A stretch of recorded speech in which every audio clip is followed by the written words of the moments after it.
Fishmonger approved, and today we're going to have a lesson on how to fillet a scamp grouper. Here's a nice scamp grouper that I picked up this morning from our friends at Fish Busters down on Madeira Beach. It's a beautiful fish, perfect size grouper for filleting. I want to show you a couple things you want to look for when you're looking to purchase a whole fish. First of all, if you notice that the gills on this fish, they've got a nice clear kind of a pink tint to them, either pink or red. You don't want to see brown gills. That means old fish.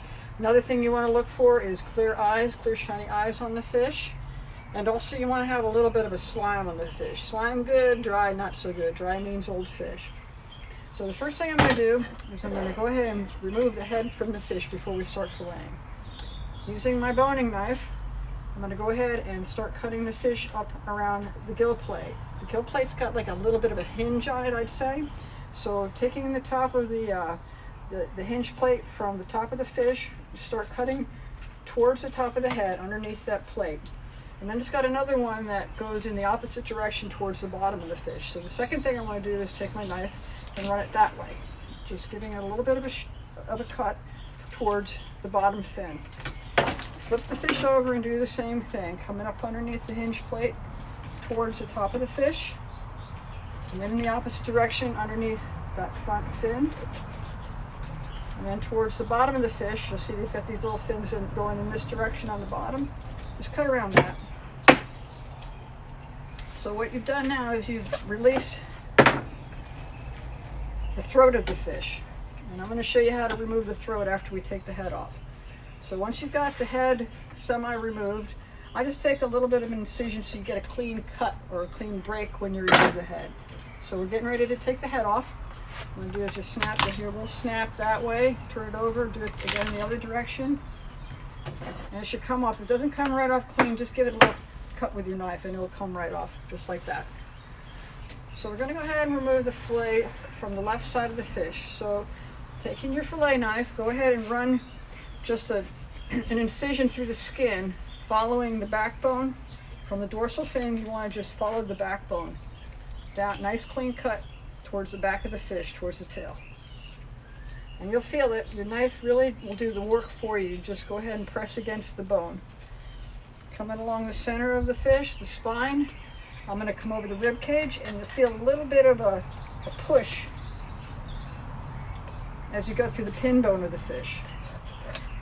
Nice thing about this knife, again, you can go in two directions. That's why it's shaped the way it is, so you can move it forward and back. So I'm going to come around the rib cage, nice clean cut towards the back of the fish.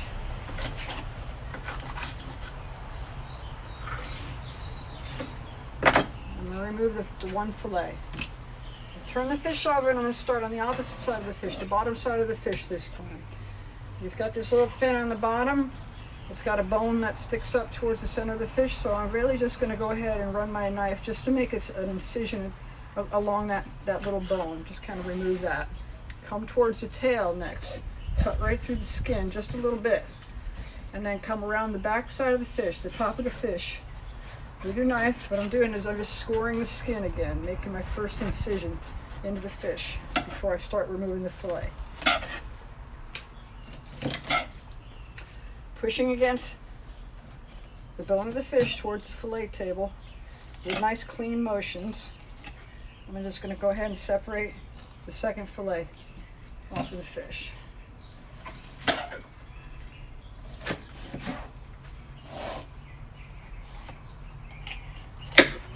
And there's a pin bone. I feel it right there.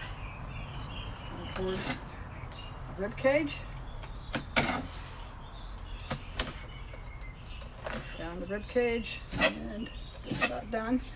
Nice clean cuts, and I've removed that. So really what you've got left is not much of a fish. I've got a little bit of the belly, which I'd have to discard. This goes for the crabs, crabby owl. Now I'm going to go ahead and take the skin off the fish. So what I do is I take my fillet knife, and I like to hold the tail to start the skinning process with my skinning knife.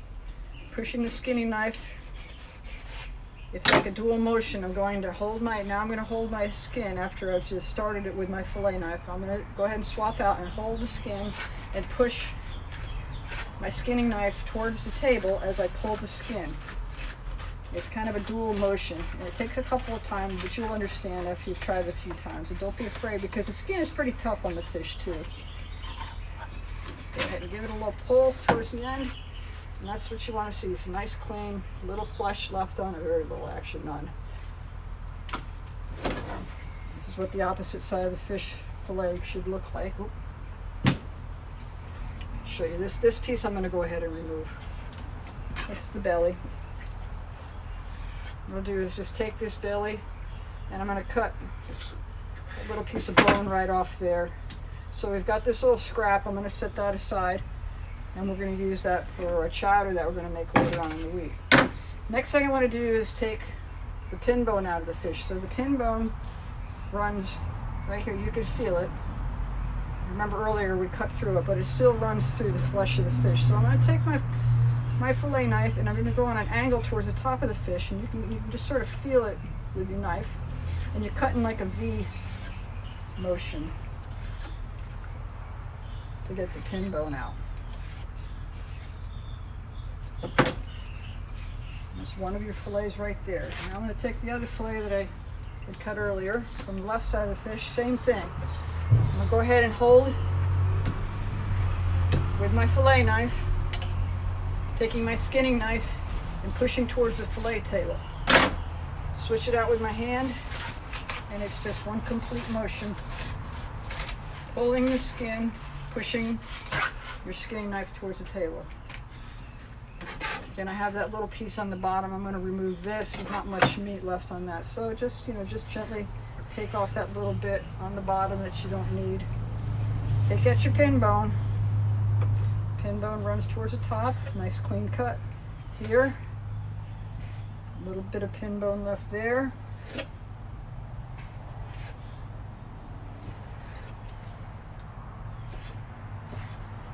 There you have your two fillets.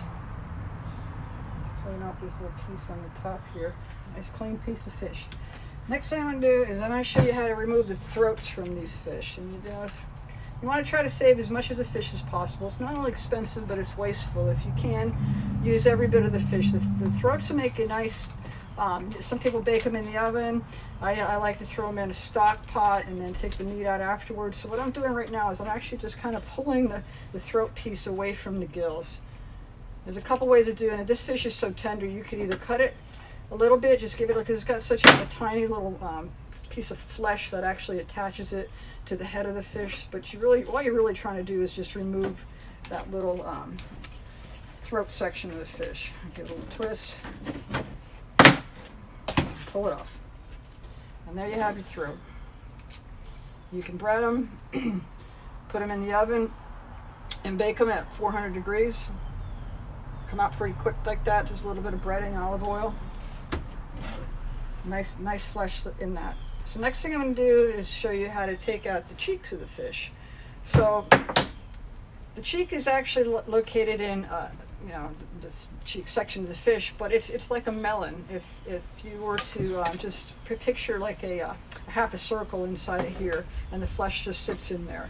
So I'm going to take my knife, and I'm going to run it from the eyeball. I'm going to start on the left side of the fish and just start feeling for where it starts to come in an indentation of a circle. And run it around just like that towards the bottom half. And then what I've done is, you'll see this is a tiny cheek, but nevertheless it's a cheek of the fish. So I will pull that up and just make one little incision there, and then with my thumb I'm going to go ahead and remove that cheek. Do the same on the other side, starting with the bottom around the mouth. I'm going to go ahead and move it in a circular motion, and then take my knife and just give it a little incision and pull it off just like that. Not much left. That's for the crabs. Crabby, I'll be happy. Thanks for watching, and we'll catch you next time.